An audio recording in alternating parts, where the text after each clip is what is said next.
Assalamualaikum warahmatullahi wabarakatuh. Perkenalkan, nama saya Gina Khairul Sofi. Kali ini saya akan menjelaskan terkait dengan metode SAW atau Simple Additive Weighting. Metode SAW ini merupakan salah satu metode yang ada di sistem pendukung keputusan. Kategori metode SAW ini cukup mudah sehingga banyak peneliti yang menggunakannya untuk melakukan proses pengambilan keputusan. Prinsip dari metode SAW ini adalah hasil akhirnya berupa sebuah rankingan. Baik, kita mulai. Yang pertama, Simple Additive Weighting atau SAW sering juga disebut dengan istilah metode penjumlahan terbobot. Hal ini disebabkan karena penentuan reference itu berdasarkan hasil pengalian dan penjumlahan.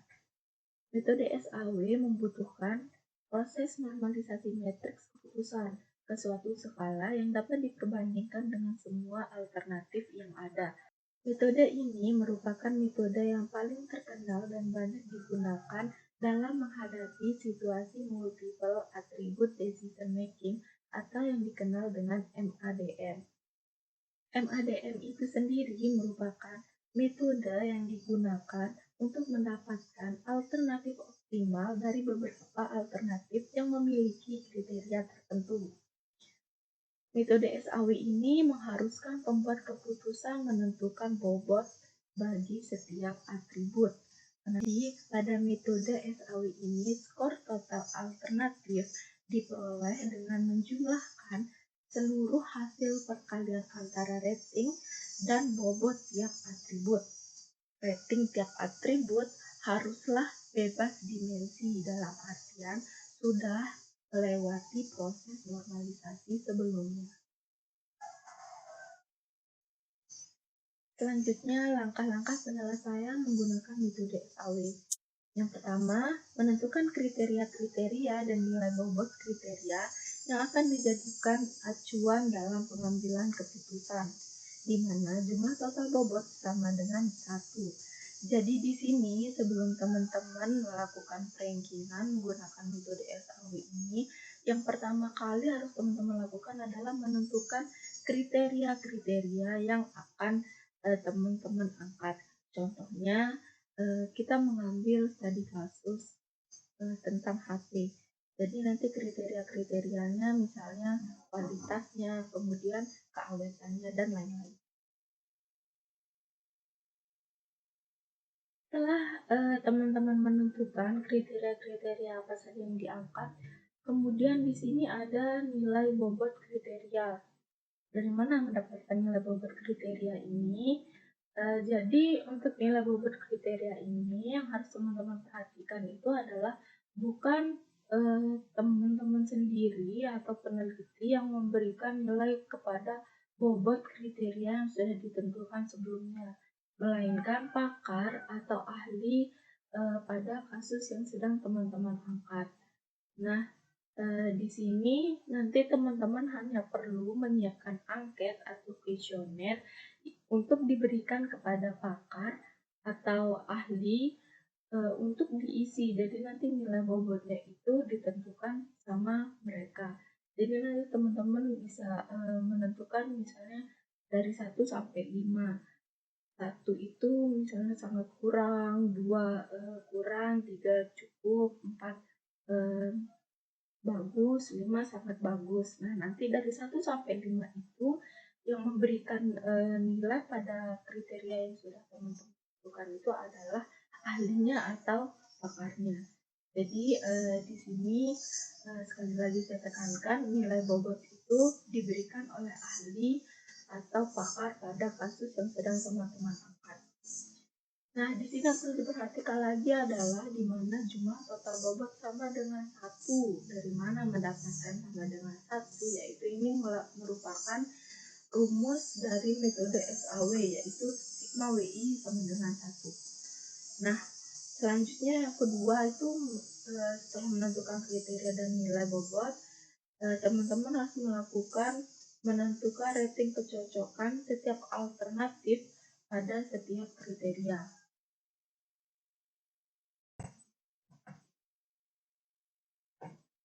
Selanjutnya langkah ketiga yaitu normalisasi matriks.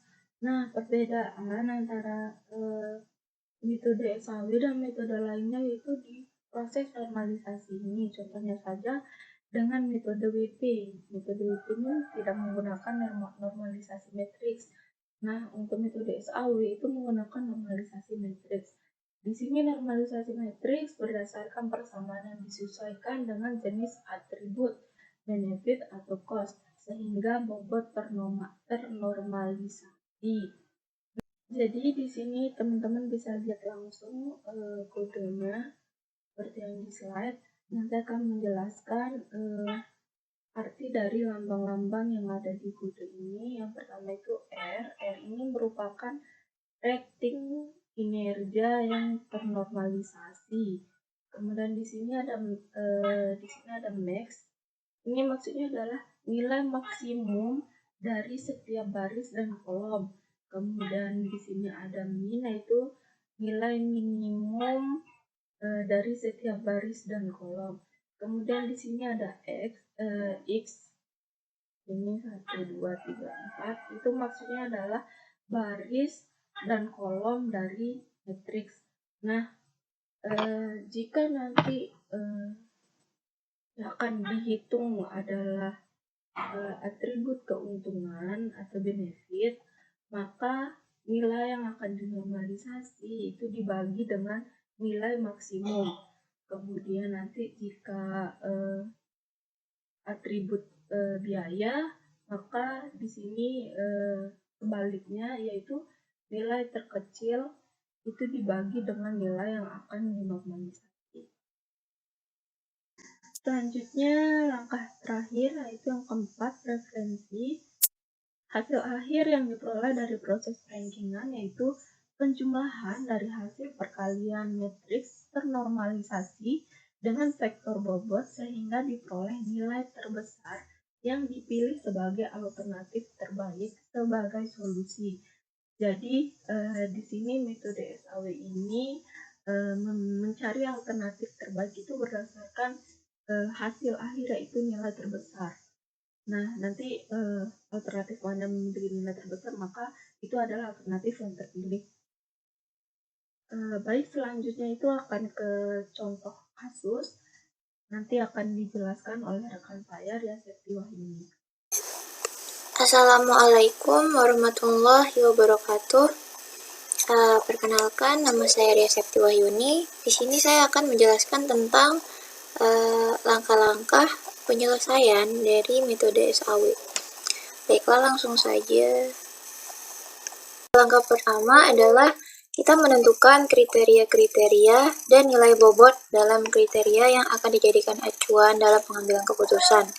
Nah, di sini saya sudah menyiapkan suatu studi kasus di mana kita akan melihat nilai bobot dari HPA, HPB, dan HPC.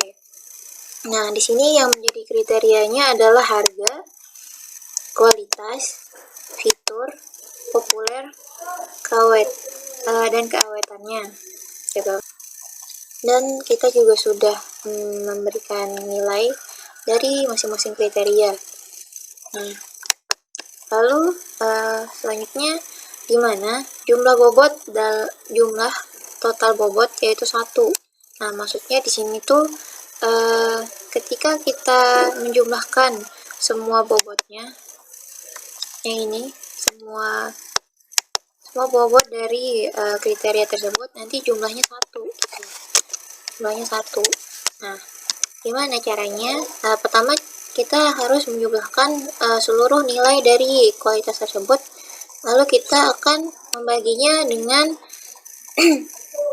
dengan nilai kriteria yang ada gitu. Ini contohnya kita akan mendesimalkannya terlebih dahulu gitu. Pertama kita jumlahin semuanya. Setelah dijumlahkan, kita akan memberikan membaginya dengan ini gitu, supaya nanti akan memberikan hasil 1 di sini. Oke, caranya itu adalah di sini ini nilai dari kriteria, nilai bobot dari suatu kriteria ini kita akan bagi dengan jumlah seluruh kriteria, nilai bobot kriteria tersebut gitu.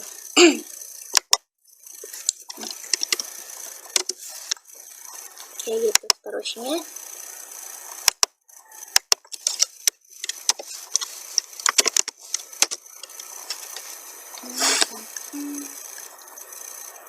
Kita bagi-bagi semua ya.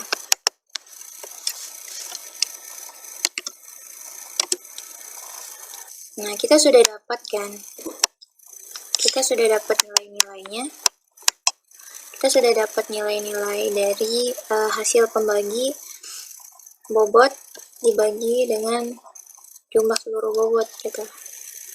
Nah, lalu yang ini maksudnya semua nilai dari bobot ini jika dijumlahkan sama dengan 1. Coba kita jumlahkan ya.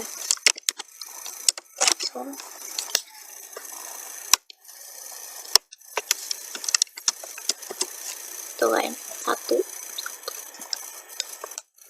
Nah, kita akan beralih ke langkah selanjutnya. Nah, langkah selanjutnya yaitu normalisasi matriks. Di sini berdasarkan persamaan yang disesuaikan dengan jenis atribut, apakah dia benefit atau cost. Nah, benefit ini adalah suatu nilai yang menguntungkan bagi kita gitu, maksudnya contoh gitu kan. Contoh di sini adalah kualitas gitu. Semakin tinggi kualitasnya, maka itu semakin menguntungkan buat kita gitu. Contohnya kayak gitu. Terus atributnya apa, dia benefit atau cost. Nah, cost di sini adalah maksudnya apabila suatu kualitas itu jika dia nilainya semakin turun, maka itu lebih menguntungkan buat kita gitu. Contoh tentang harga gitu kan, lebih murah maka lebih menguntungkan buat kita ya, sehingga bobot akan ternormalisasi gitu. Nah, ini adalah yang ini itu rumusnya gitu. Nanti nilai, maksudnya nilai dari suatu atribut gitu kan, nilai suatu atribut akan dibagikan dengan maksimal dari suatu nilai yang terbesar gitu. Nanti kalau misalnya benefit, kita ngambil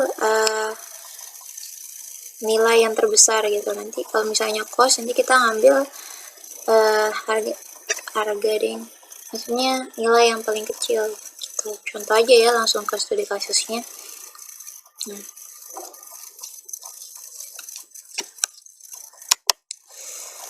Nah, contoh ini kan harga, kriteria harga itu sama dengan cost, karena semakin murah gitu kan, semakin murah suatu HP maka akan semakin menguntungkan gitu buat kita, paham? Gitu. Nah, cost ini kita ambil nilai yang paling kecil gitu, 3 juta kan,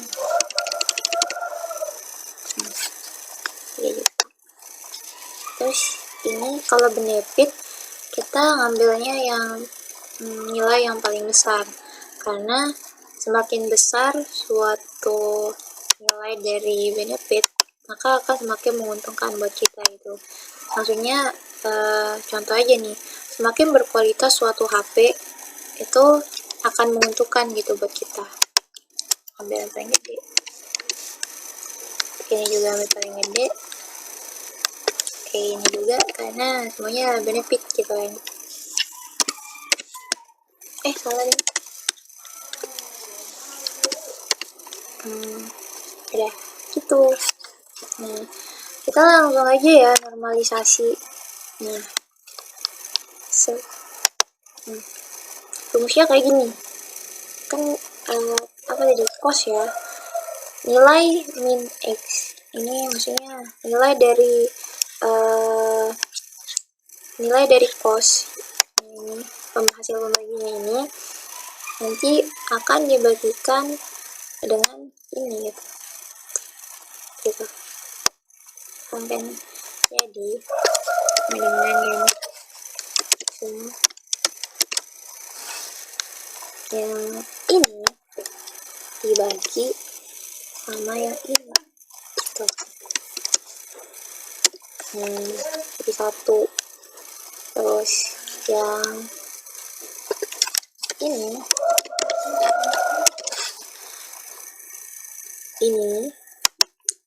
bakal dibagi sama yang ini gitu. Paham kan? Paham ya? Terus ini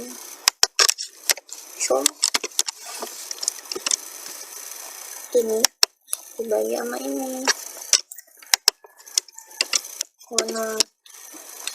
Nah, gimana kalau benefit tuh beda lagi gitu. Jadi kan rumusnya gini nih, tadi tuh rumusnya itu nilainya itu di bawah gitu.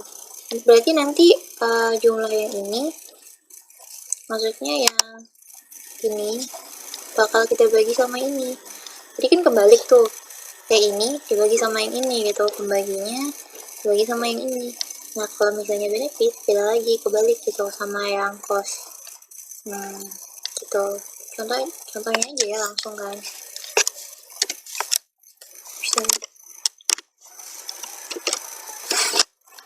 Nah jadi yang ini kita akan bagikan dengan yang ini gitu guys. Aja ya, kenapa sih?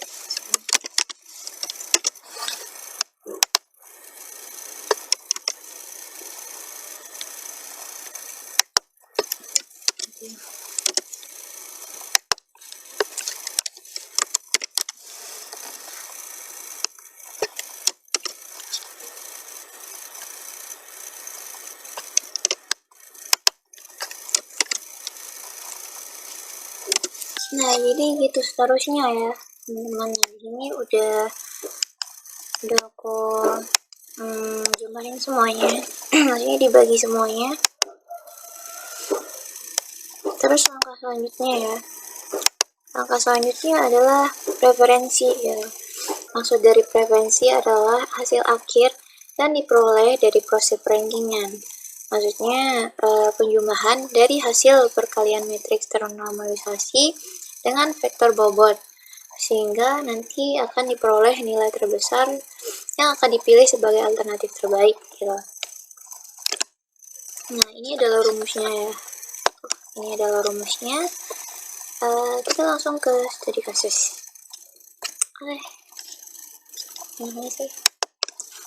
Nah studi kasusnya itu adalah sama dengan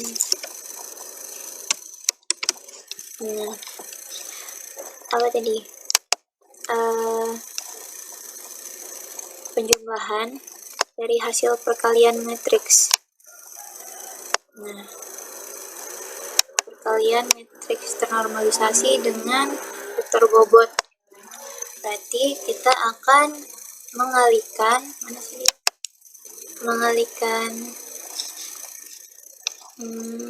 ini dikali yang ini gitu kan. Terus menjumlahkan pokoknya nilai dari yang ini kita kalikan dengan, pokoknya hasil kali ini sama yang ini tuh kita jumlahin semuanya, kawan. Tambah ini kali ini, tambah lagi, pokoknya semua ini semua nilai dari kriteria gitu. Semua kriteria itu kita bagi hasil dari ini, hasil dari vektor bobot sama matriks ternormalisasi gitu kan. Ini kan nilai bobotnya kan, udah sampai mana tadi ya? 1, 2, 3 berarti yang ini hasil dari bobot kriteria sama hasil dari normalisasi ini tadi gitu.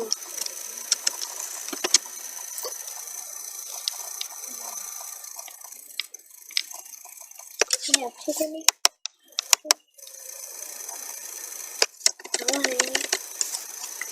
Ini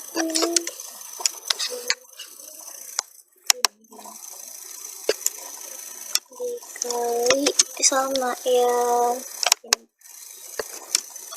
bener sih tadi, tambah ini kali ini gitu. Jadi jumlahnya yang ini akan menjadi hasil dari preferensinya. Nah tadi, ini dan semuanya gitu, semua jenis HP-nya ini, salah ding, semua jenis HP A, B, C kita semua gituin semua gitu kan. Jadi kan HP A doang tuh, HP A doang, yang ini dikaliin sama yang ini gitu. Sekarang HP A ya, sekarang HP B maksudnya. Tadi kan HP A, sekarang HP B.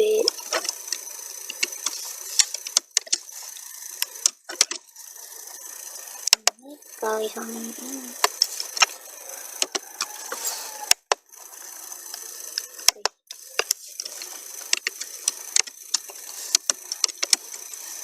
Terus ini dikali sama yang ini, terus tambah yang ini dikali yang ini gitu guys. Semoga kalian bisa mengerti ya apa yang saya jelaskan. Dikali sama yang ini, nah ada semuanya kan. Nah pokoknya hasil kali yang ini sama yang ini gitu, hasil normalisasi sama suatu bobot suatu kriteria itu dijumlahin semuanya gitu. Jadilah dia kayak gitu. Sekarang ini lagi ya, ada satu terakhir ini kali sama yang ada di sini, terus ditambahin sama hasil kalian ini sama yang ini, terus yang ini dikali sama yang ini, terus ditambahin lagi sama hasil kali yang ini dikali sama yang ini, dan yang terakhir yang ini dikali sama yang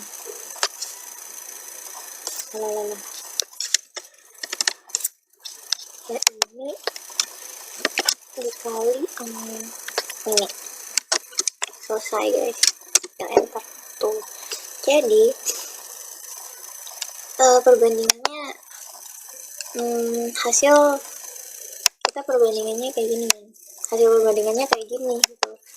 Di antara HP A, HP B, dan HP C itu yang menurut kita paling bagus gitu kan, pilihannya adalah HP B. Kenapa? Karena nilainya lebih besar gitu kan. Jadi misalnya kita mau beli HP nih, yang mau bingung gitu mau pilih HP yang mana, HP A, HP B, atau HP C gitu kan.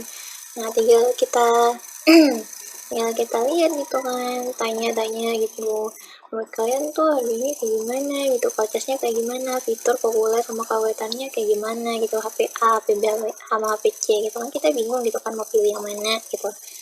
Jadi kita tinggal hitung aja pakai metode SAW ini, gampang kan? Gampang, cuma 4 langkah doang gitu. Jadi solusi terbaik atau ini apa tuh,